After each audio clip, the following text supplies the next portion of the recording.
મિત્રો કેમ છો? હમણાં વ્લોગનું એકદમ સેટિંગ કંઈ રહેતું છે નહીં, એટલે સમજો ને તમે ગડબડ એક તો જો પ્રસંગ હોય ને એટલે હરમવો વિડીયો ઉતારવામાં, એટલા માટે આપણે ઘણા વ્લોગ નથી ઉતાર્યા. અને હવે આજે ફાઇનલી આપણે 2 દિવસ જૂનાગઢમાં આજે શક્કરબાગમાં પહોંચી ગયા અહીં, તો ત્યાંથી કન્ટિન્યુ ચાલુ કરી દીધું છે. તો ચાલો અહીંયાથી આપણે થોડું ઘણું બતાવશું. શક્કરબાગમાં આવ્યા લગ્નમાં નાસ્તો પાણી કરી લીધું અને વાગ્યા 9.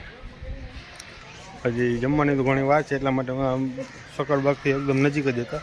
તો શક્કરબાગમાં ચક્કર મારી આવી, તો શક્કરબાગમાં વિઝિટ કરવા આવી ગયા અહીં. તો ચાલો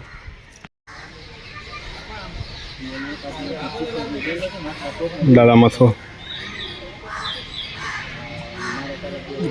દિલીપ એક વાર સિંહનો અવાજ કરી દીધો એકવાર બે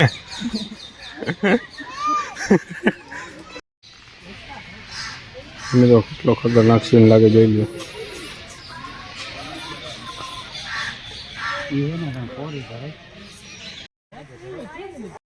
ખતરનાક ગર્જના કરે હમણાં. હવે દિલીપ એક તો કરી દેતા. હા સહી નહીં, અને હવે દિલીપ તું કરી દેતો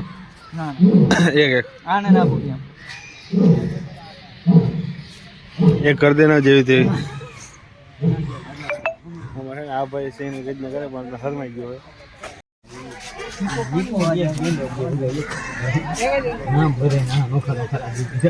પાણી કેટલું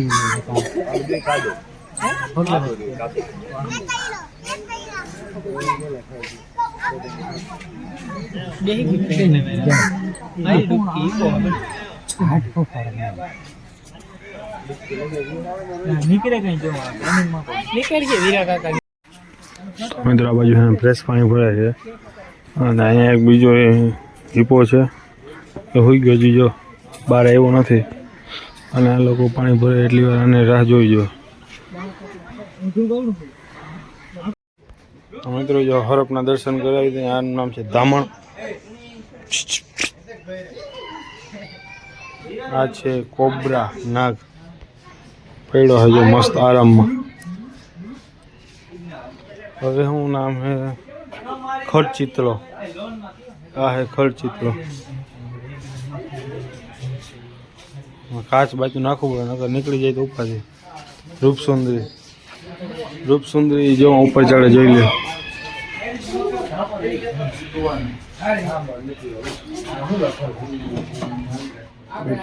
ઉપર ચડે. આનું નામ તો શું હોય ખબર નહીં, નામ લખેલ નથી, પણ ચાલો બતાવી દઉં.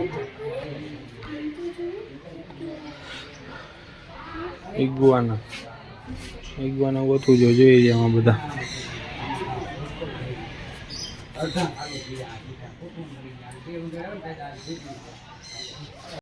આ છે ઇયર ટેરાપિન, એટલે આપણે દેશી ભાષામાં કાચબા. કાચબા રોગમાં કાચબા જો. મિત્રો આ છે શક્કરબાગનું એકદમ જૂનું બાંધકામ. અત્યારે તો રવિવાર છે આજે, એટલે પબ્લિક ઘણી બધી આવી ગઈ છે. મિત્રો રખડી છે ને એકદમ થાકી ગયા છે, કેમ કે બહુ મોટું છે, અને અમારા જો 2 માટીઓ અહીંયા થાકીને બેસી ગયા છે. તો મિત્રો શક્કરબાગમાં રખડીને આવી ગયા છે, અને વાગી ગયા 11:30. ખાવાનો ટાઈમ થઈ ગયો હોય, ખાવા ટાણે પૂગી ગયા અહીં, એટલે ધડબડાટી બોલાવી નાખે. ટાઈમ કાઢી આવ્યો હોય ને હાલીને થાકી ગયા. મિત્રો વાત જવા દો, તડકો એવો પડે છે વાત પૂછોમાં. સારું હાલો તો હવે આપણે ફટાફટ લગ્નમાં ખાઈ લઈ. મિત્રો અત્યારે ઊંડાના 5:30 વાગી ગયા છે, અને આવી ગયા અહીં ભવનાથમાં. રિક્ષાવાળા અમને 2-2.5 કિલોમીટર સેટા ઉતારી દીધા હતા. હવે જો અમે હાલીને જાય છે 3 જણા 2 જણા છે ને. હવે 3 જણા રોંગ સાઈડમાં પડ્યા જાય, કેમ કે રોંગ સાઈડમાં સામેથી વાહન આવતું નથી, એટલે વયા જાય. કેમ કે અહીંયા પછી મિત્રો ભવનાથમાં એને એન્ટ્રી કરી દીધી. જોઈ લો ટ્રાફિક તમે જવા દો, વાતો પૂરી યાર. મેન જે ભવનાથનો ગેટ છે ને અહીંયા પહોંચી ગયા અહીં આપણે. અને એક ભાઈ આવે છે ને વાઇટ ઝોન ઉભા અહીંયા બધા. ટ્રાફિક જો ખાલી ખતરનાક ટ્રાફિક મિત્રો. ભાઈ આપણે પહોંચવાનું હોય આમ ભવનાથમાં. હવે જો અહીંયા પહોંચતા કેટલી વાર લાગે. મિત્રો આપણે અહીંયા આવી ગયા છે. તમે સ્ટેટસમાં તો મોસ્ટ ઓફ બધું જોયું જોઈએ. જો શિવલિંગ ભીડ જો મિત્રો, તમે ખાલી ભીડ વાત જવા દો યાર. હાલે મેં જોઈ છે. હાલો તો મિત્રો અત્યારે અમે નીકળ્યા અહીં રાતે મેળામાં. અને આપણે આહિર સમાજમાં રૂમ મળી ગયો છે એસી વાળો. અને હવે આપણે જો આ બધી જનમેદની જોવા માટે નીકળ્યા અહીં ભવનાથમાં. હું વાત કરું મિત્રો, અહીંના જે લોકોનો પ્રેમ છે ને ભાઈ ગજબ. હાથ પકડી પકડીને ધરાર એટલે ધરાર પ્રસાદી લેવા માટે જમાડવા માટે લઈ જાય છે. અને ભાઈ એક મજા આવે એવું છે. તમે એકવાર કોઈ દિવસ આવ્યા ન હોવ ને એક વખત જરૂર મુલાકાત લઈ લેજો.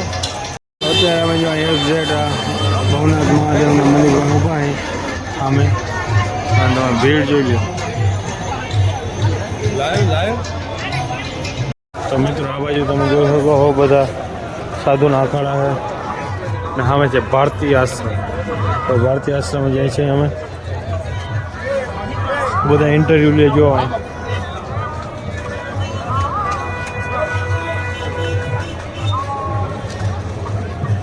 મિત્રો હવે અમે પહોંચી ગયા અહીં શિવ ઉત્સવ એટલે કીર્તિદાન ગઢવીના ઉતારા. કીર્તિદાન ગઢવીના ઉતારામાં પહોંચી ગયા અહીં આપણે. ટ્રાફિક મિત્રો એક નંબર છે, ખતરનાક. કીર્તિદાન ગઢવી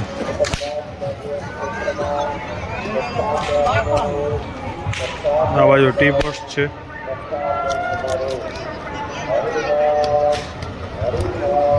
અહીં છે શિવ ઉત્સવ.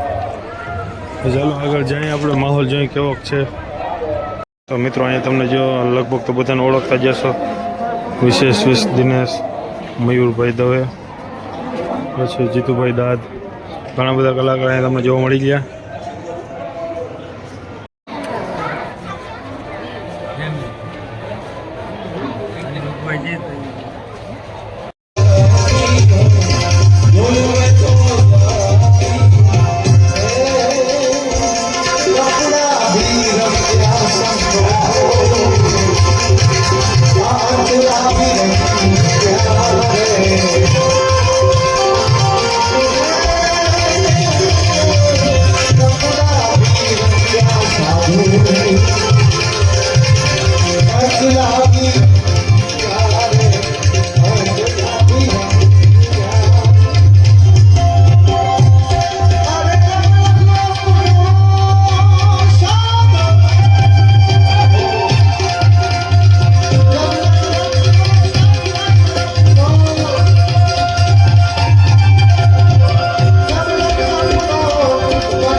મિત્રો અત્યારે આવી ગયા અહીં રાતે 12 વાગે રામદાસ ગોંડલિયાના ઉતારામાં.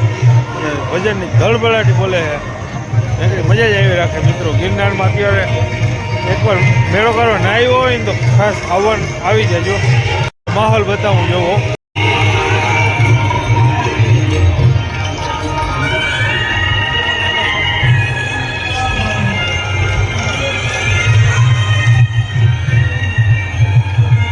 રામદાસજી ગોંડલિયાનો ઉતારો.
તો મિત્રો આ છે ગિરનારનો નજારો. જો જરા જરા લાઈટો દેખાતી હોય તમને. એક બાજુ બજાર છે ભવનાથની. અહીંયા ભજન ચાલુ છે, સાંભળ્યો. ભજન મિત્રો જ્યાં અહીંયા ભજન ભજન ભજન ભોજન ભજન ભોજન વાંચ જવા દે. આ ભાઈ વાંચ્યો ઊભો છે. આપણે થોડા વાહે રહી ગયા છે. થોડા બોડા ખાઈ લીધી છે. રાતના 1:30 વાગી ગયો, 1:30-2 જેવું વાગી ગયો. હવે આપણે પી જઈએ. તો મિત્રો ભવનાથ આપણે આહિર સમાજમાં વ્યવસ્થા ફેસિલિટી એટલી સારી છે ને. જો કેટલા લોકો અહીંયા હોય ગયા. કૈલાસવાસ મંગલનાથજી બાપુનું સમાધિ સ્થાન છે અહીંયા. જો તમે માણસો બધા યાત્રાળુ કેટલા હોતા હે.